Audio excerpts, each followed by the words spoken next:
questions for Riley? Just how has the spring been for you this offseason since everything wrapped up at the bowl game? So far it's been great. It's going by real fast. I was thinking about it the other night before I went to bed. It's crazy that we're almost through April already. But as of spring, practice 11 was done today. I think we've been getting after it as a team, as a defense, and then as a defensive line. The energy's been great. The play has been there. The physicality has been there. So it's been real fun just to be back out on the field. New group of guys, a lot of new faces, a lot of old faces coming back. So just learning how we're going to play together this year and gel both sides of the ball as a team has been great. And then the 8 weeks of winter, again, they went by real fast, but they're real fun. I think we learned how to come together as a team. We had some adversities in the things we were doing here, the workouts, different stuff like that, but it was a lot of fun, a lot of hard work, and so you're starting to see it pay off. You lost three starters up front, so you hear it a lot, like the D line's a question mark. Is that a motivator? What do you think? What goes through your mind when you hear that? In our room, we don't really focus on the outside noise. People can say what they want about us. They can doubt us. They can praise us, but we're not going to let it affect what we do. We lost three starters. We lost three guys who produced a lot, but at the end of the day, every team loses people, I think. No one, as much as I love them, no one's irreplaceable. Everyone's different in their own ways, and we have a great group coming back this year. People are stepping up to be leaders. You got new guys who are coming along great, just learning how to play together and gel together. It's a different room, but I'm loving where we're at. I'm very confident in us. We have depth, we have talent, and we have energy. It's fun. So, yeah, it's weird the first few days out there when we don't have those guys, Ty, Nash, Jamari, that, for me, they're all I know. They've been here for 2 years with me. So it was a little weird at first, but then once you get through winter without them, you see people stepping up, taking into their new role, and then you get to spring, and it's like, you just got to go out there and play with the guys that are here. You don't think about last year, you think about what's now and what's moving forward and kind of focus on you. And back to the question, the voice outside, people, like I said, people can doubt us, but we know what we got inside our defensive line room, and we're going to worry about what we do and keep it at that. Hey, how hard was it to stay in that 4-game redshirt last year? Because obviously you could have helped the defense all year, and you had to kind of sit back and play those 4 games strategically over the course of the season. Yeah, it was tough at first. I'm not going to lie. You go through all winter and all spring and summer, putting in a lot of work, and mentally I was very confident where I was at, thinking I was going to play a lot, and then you get redshirted a couple weeks in, and it was hard. Someone said it to me the other day, but it was like, football is what I do, it's not who I am, and I had to realize that real quick. And so my mindset went from what can I do on Saturdays to how can I help the team, and whatever role that was, whether it was morning lifts, being on the scout team, giving looks, helping the offense, or not even that, just helping the guys that we're going to play that week, learn the defense, know what's going on, watch tape against whoever we were playing, and just be ready. And then, keep the guys, on home games at least when I was on the sideline, keep the guys into the game. Bad play happens, what's next? We got to go out there.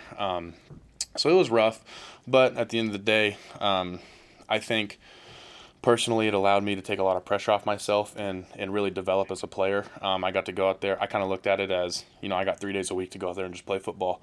I was on the scout team. I could pin my ears back and just go. I could work on my craft and give a good look. And so that's what I tried to do. And I think it took a lot of pressure off my shoulders and allowed me to take big strides as a player. And then, you just trust the process. I trust Coach Rule. I trust that God put me in that situation to, maybe sit the bench for a year or two. I still got my 4 games, but just keep my head down, work, and then when the time comes, be ready to go. Were there things that you were able to do in those periods where you weren't playing, like in the weeks where you knew you weren't going to play, like with your training or nutrition, whatever it might be, away from the field that also helped your development? Yeah, I mean, looking back on it now, I probably put on 8 to 10 pounds from the second game I played Colorado till I played Rutgers in the middle of the season, but Iowa at the end of the year, I probably put on about 8 pounds, I would say, and that's through, like I said, the morning lifts. I was lifting 4 times a week. I was eating right. I was looking at what I was eating. I didn't have to so as much prepare to play a game on Saturday and what I was eating, so I'd let loose on the weekends a little bit. But at the end of the day, I was very comfortable in my body and just the development I was at. But then again, I'm out there on the field running around 3 days a week. Getting in to go get extra work. I'm watching film. I'm watching my scout film. I'm watching the defensive film, the game plan. A lot of tape, a lot of conversation with coaches. But yeah, so it was fun. For someone unfamiliar with Coach Braden, how would you describe his approach overall, field, off field, everything? Something he tells us all the time: energy is contagious. There hasn't been a day where he's coming there down. You know, he comes in there, he lights up the room, he puts a smile on your face, and then he gets you ready to go. Whether that's we're in the film room and it's a meeting, or we're out on the field. You know, the switch is on, and we're going to work. We're going to get better at what we do. He's very, very detailed. He wants us to go out there when we're on the game field. He's not going to scream, yell, do all that. Like, he wants you to go play with effort. He wants you to give it all you got and be violent effort. He can fix the technique, he can fix the schemes, he can do all that in the film room. But when you're out on the field, he wants you to just pin your ears back and go play. And it's real fun. It's a lot of fun to play for him because, you know, you don't have to sit there and think, what if I do this wrong? What if I do that wrong? Yes, you want to be right on what you do, but at the same time, you go out there, you give what you got, you go meet with them, or in the meetings, he's sitting there coaching you up. And then, like I said, he's very, very detailed. He comes with a lot of experience and a lot of knowledge for where he's been the past 8 years and his whole career. So, I mean, every day I learn something new from the guy, whether that's life or football. So, having a father who had a significant career in Major League Baseball, has that afforded you any advantages, any kind of advice he's given you that's helped out over the years? Yes and no. Of course, yes. I didn't mean to say no, but yeah, he's helped me a lot. Like I said, whether it was my freshman year getting thrown into the fire from the start, or whether that was getting redshirted last year, you know, trusting the process and what's going to happen. And not even just my dad, but my mom. You know, she was there through his whole career. She saw what he went through and the things he struggled with. You know, the mental battle of wanting to be perfect all the time, and the stress that puts on yourself. That's something I do a lot. And so just conversations with both of them, teaching me to, you know, trust in the player I am, and the years and years of work I've put in, and what I'm doing now. You know, that when I get out on that field, I can just go play, be confident in who I am. But yeah, you know, I call him as much as I can, talk to him a lot, and it's nice because he always has confidence in me. Him and my mom both have. They always have. And so just, you know, whenever I'm, you know, maybe I have a bad day or something, I go talk to him, and he's like, you know, it's going to happen. You're at at the highest level. You have a bad day, but it's how you go attack the next one. So. Keona Davis is another guy that Coach Rule's talked about waiting in the wings a long time. As a guy that played as a freshman like you did, I mean, how has your relationship of you two grown over the last year, and now in a spot where you guys are going to be, you know, up front together on that line? You know, me and Keona, we get along great. You know, I love that guy. It's funny you say that. He's kind of in the spot I was in my freshman year. Played a little bit, got thrown in the fire, and then his sophomore year is going to be big for him. He's coming along great. He's real fun to play with because he's out there and he can do a lot. We can kind of both play all across the line, but you know, whether it's me and him sitting in the film room together, and you know, he's asking me questions, picking my brain, I'm picking his brain, seeing what he sees. He's asking me where he can get better, and then I'm asking him where I can get better. It's just a back and forth relationship, and that's how it is with a lot of the guys in the room, or everyone in the room. You know, that's how it is. But as far as Keona, man, he's coming along great. He's fun to be around. He has energy. You know, I mean, I can sit here and list off a bunch of great things about him because he goes out there and he plays hard, and that's what you want in a guy. That's what you want in someone next to you, because I can go out there and trust him, and I hope he can trust me too. Getting back to the topic of your father, how did you fall in love with football instead of baseball?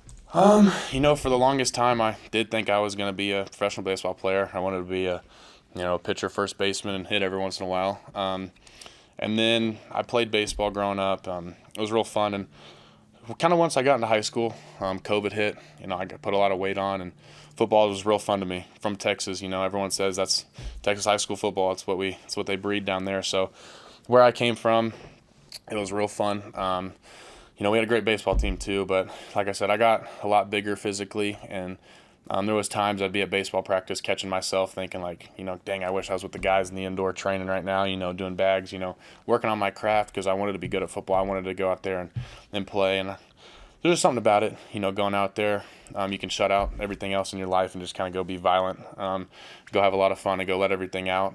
That's how I fell in love. And you know, like I said, even a dad that played professional baseball, he supported me the whole way. He was never going to force me to play baseball.